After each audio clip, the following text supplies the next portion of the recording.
In the latest display of glitz over grit, Meghan Markle is back in the headlines, not for philanthropy or activism, but for allegedly taking full credit for a honey business run largely by others.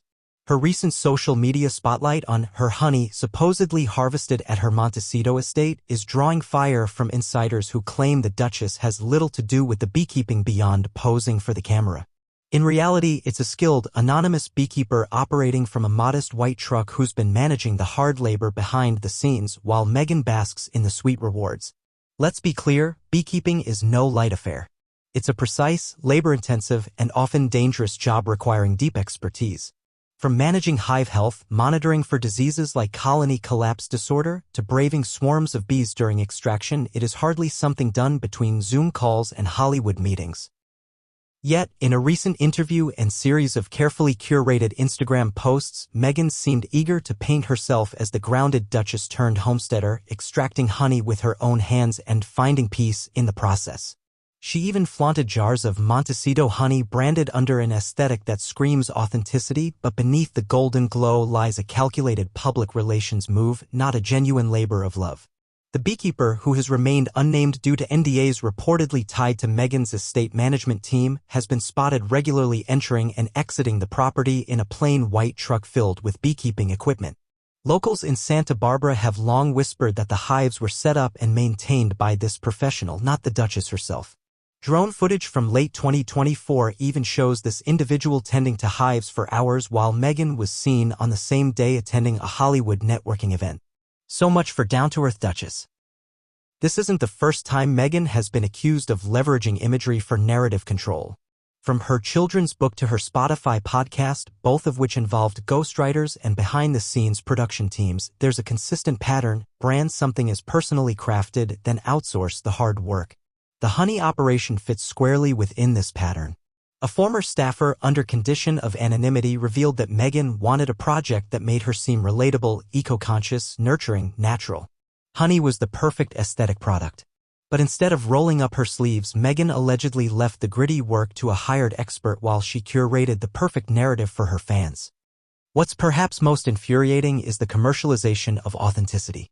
In a time when consumers are increasingly drawn to artisanal, locally sourced, and ethically produced goods, Meghan's honey plays on those sensibilities while contradicting them behind the scenes.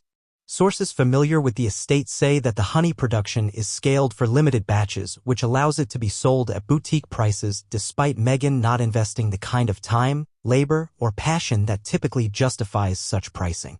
It's branded as a Duchess's pastoral retreat, but behind the brand is business as usual, optics over substance. Public reaction has been polarized. Meghan's devoted fans continue to laud her as a modern woman reclaiming simple pleasures, while critics accuse her of hijacking the hard work of others for personal gain. The fact that no public credit has been given to the beekeeper, nor any indication of collaboration or acknowledgement, adds to the perception of self-serving publicity. In contrast, real artisan beekeepers often showcase their teams, their process, and their years of experience, not just polished jars and poetic captions. Even more damning is how this honey initiative has been inserted into her wider media strategy. During her recent talks with streaming platforms, Meghan has floated ideas of a lifestyle documentary that includes her connection to nature, reportedly featuring her working with bees. A source at a media agency in Los Angeles confirmed that production discussions have included staged footage of her near hives, with protective gear she's allegedly never worn for actual harvest. It's a reality TV queen performance masquerading as sustainability. In a world hungry for sincerity, Meghan Markle's honey saga represents everything that's wrong with performative authenticity.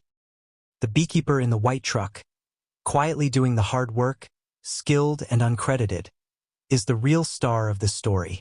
Meghan, she's just bottling the narrative, not the nectar. Unless she steps forward to publicly credit the work of her team and clarify her actual involvement, the Duchess risks turning what could have been a charming passion project into yet another branded illusion. One thing is certain. The bees may be busy, but Meghan's handlers are busier, buzzing up a story that's as artificially sweet as the honey she claims to make. Worse yet, this isn't just about honey, it's emblematic of a larger pattern of curated identity that's wearing thin. Meghan's habit of attaching herself to causes, crafts, and communities only to pivot when the spotlight fades has led many to question whether any of it is genuine. From royal duties to media ventures, wellness trends to women's empowerment, her involvement often begins with fanfare and ends in silence or scandal. The honey hustle is simply the latest chapter in a growing anthology of brand-driven endeavors. Insiders suggest that even those working closest to her are becoming weary of the facade. One former aide noted it's all about optics. If the camera isn't rolling, she's not showing up. That's just the truth. Meanwhile, genuine beekeepers, those who have devoted years to learning the trade, are left overshadowed by a celebrity who treats their craft as a lifestyle accessory. At its core, Meghan's honey brand isn't just misleading. It undermines the integrity of the very movement it claims to support: sustainability, local enterprise, and honest work. Unless she changes course and acknowledges the real heroes behind the hive, she's not a beekeeper, just a well-dressed interloper cashing in on another borrowed identity.